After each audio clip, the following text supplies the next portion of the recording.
So good morning guys. ఇవాళ ఉగాది అంట. శ్రీ విశ్వావసు నామ సంవత్సర ఉగాది శుభాకాంక్షలు అందరికీ. అండ్ ఇప్పుడే మనం ఫ్రెష్ అయ్యి వచ్చాం గుడికి వెళ్ళి. Let's continue the blog there. So ఇప్పుడైతే మొత్తం రెడీ అయిపోయి నీట్గా ఇక్కడ దగ్గరలో సిమెంట్ చెరీలో శ్రీనివాస్ పెరుమాళ్ టెంపుల్ ఒకటి ఉంది. సో దాన్ని అయితే విజిట్ చేసి దాని next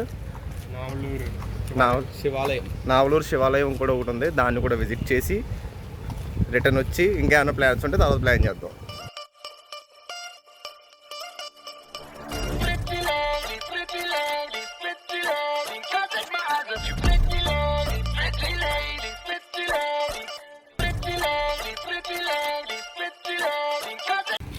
so finally at last మనం అయితే వచ్చేసాం.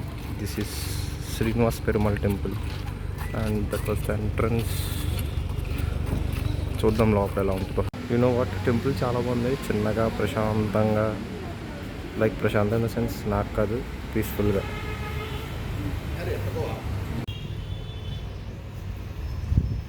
ఇప్పుడు మన శ్రీనివాస్ పెరుమాళ్ టెంపుల్ అయితే విజిట్ చేయడం అయిపోయింది. సో అక్కడికి వెళ్ళాక మేము తెలుసుకుంది ఏంటంటే పాత ఏడాది నేర్పిన పాఠాలు గుర్తుపెట్టుకుంటూ మనం ఫ్రెష్గా కొత్త ఏడాదికి స్వాగతం పలుకుదాం అనమాట. సో అన్నీ మర్చిపోకండి, లాస్ట్ ఇయర్ జరిగినాయి అన్నీ ఎప్పుడెప్పుడు అలా ఉంచుకోండి. Okay, we are in typical Chennai auto.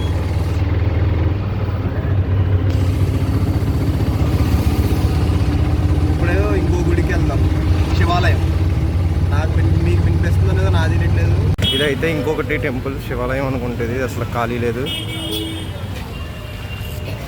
Kanchipuram కానీ దారుణంగా ఉంది.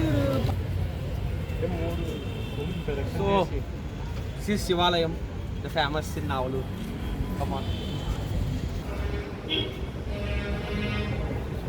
విజిట్ చేయొచ్చు. ఇది కరెక్ట్గా నావలూరు జంక్షన్ దగ్గర ఉంటుంది గుడి.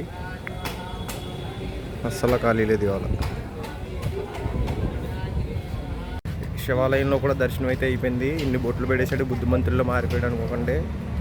మారిపోయింది అనుకోకండి, అంటే ఆల్రెడీ బుద్ధిమంతుడే. కానీ లైక్ ఇక్కడికి వచ్చాక మనకి పనిలో పని ఉగాది ప్రసాదం కూడా దొరికేసింది. అదే ఉగాది పచ్చడి ప్రసాదం పెట్టారు, బాగానే ఉంది. ఒక స్పూన్ వేసారు, ఇంకో 2 స్పూన్లు వేసి ఉంటే కూడా సాటిస్ఫై అయిపోదాం. బాగుంది టెంపుల్ అయితే. ఇది కొలను కూడా ఉంది, వెళ్ళడానికి లేదు. ఇక్కడ విజిట్ చేయొచ్చు. ఫెస్టివల్ టైమ్స్లో అసలు ఖాళీ ఉండలేదు, ఫేమస్ అంటే ఇది. బాయ్ వేప పచ్చడి చేద్దావా?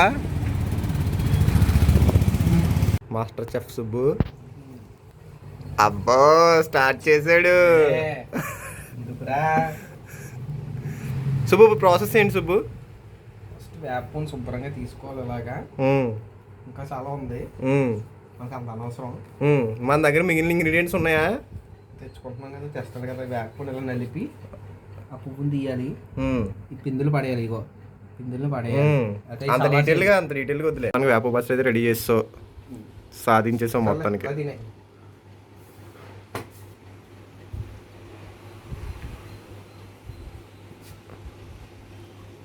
నువ్వు చేసావు విధంగా.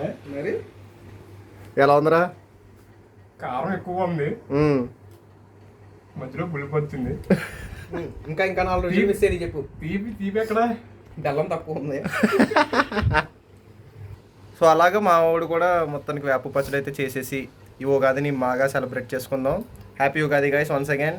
బ్లాగ్ నచ్చినట్లయితే లైక్ చేయండి, ఛానల్ సబ్స్క్రైబ్ చేసుకోండి. Bye bye.